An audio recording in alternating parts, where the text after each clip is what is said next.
Hello class, in this video lecture we are going to cover the topic named as abstract class. Abstract class is a class which contain at least one pure virtual function. In the last video lecture we have studied about pure virtual function. Actually pure virtual function is just like a virtual function, but the difference is that it always ends with the value 0. Pure virtual function is also known as dummy function or do nothing function. So abstract classes are used to provide an interface for its derived or child classes. The another thing is that we cannot declare the object of abstract classes. It means we cannot create the object of abstract classes. A class is made abstract by declaring at least one function as pure virtual function. So if we want to make any class as abstract class, we need to declare at least one function as a pure virtual function. So class whose objects are allowed to be created is called concrete class. So abstract class is a class whose objects are not created, whose objects are not declared, whereas the class whose objects are created, whose objects are declared is called concrete class. Here we have some characteristics of abstract class. The first is that we can't create or declare the object of abstract class, but we can create the pointer variables and references of abstract class type.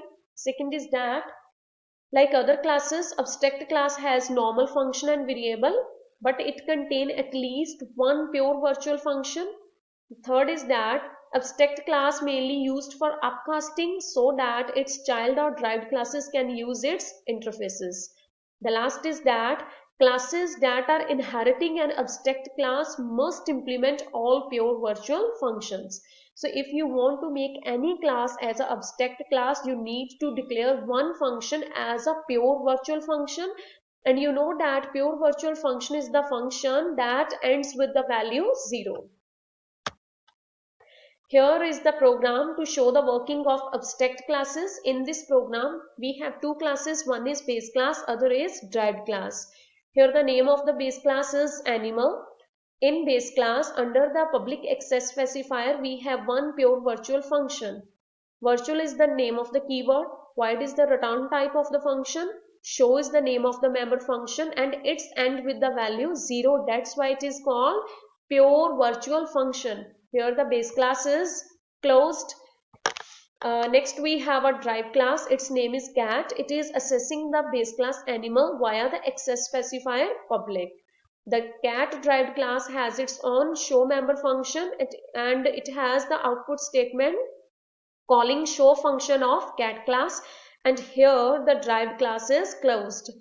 Now in the main function we have base class animal, and we are going to create the object of base class animal. But we know that animal is the class that contain one pure virtual function, and we know that the class that contain at least one pure virtual function will behave like a abstract class, and we are not allowed to create the object of abstract classes. So when we will try to create the object of abstract classes, the compiler will give compile time error. But we are allowed to create the pointer variable of abstract classes. Cat is the name of the derived class, D is the object of derived class. Here we are passing the address or reference of derived class object to the base class pointer variable. So when we will call the show function by using the pointer variable of base class, this function will call the show function of derived class named as cat, and the output of the program is calling show function of cat class. So the basic purpose of this program is to show that how the abstract classes works in C++.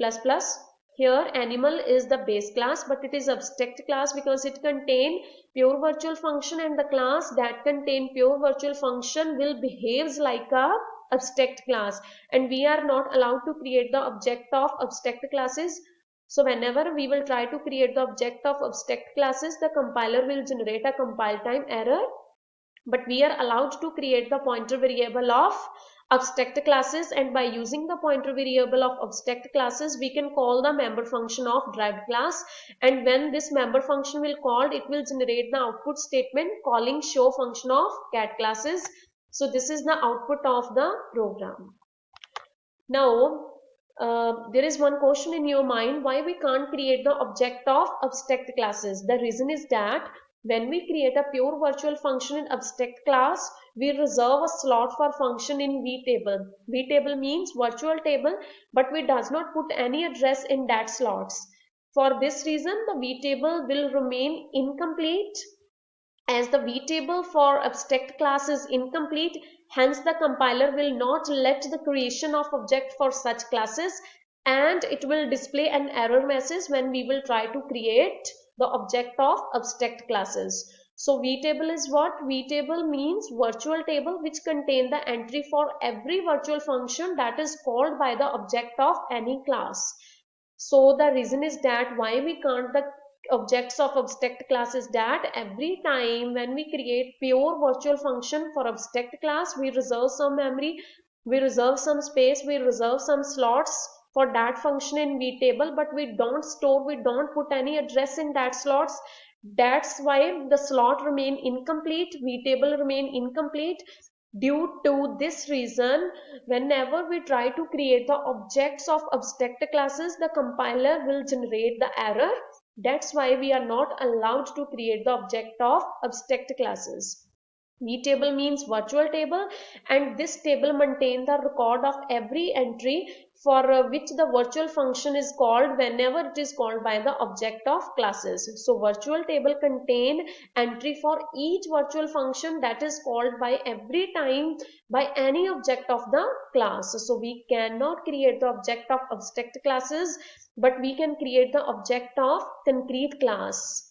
So I hope this video lecture will help you people to understand what is abstract class, what are its characteristics, how it works in the program, why we can't create the object of abstract classes. So always feel yourself comfortable and free to ask questions and clear your doubts before moving to the next video lecture. Thank you so much for listening and watching the video lecture. Thank you, class.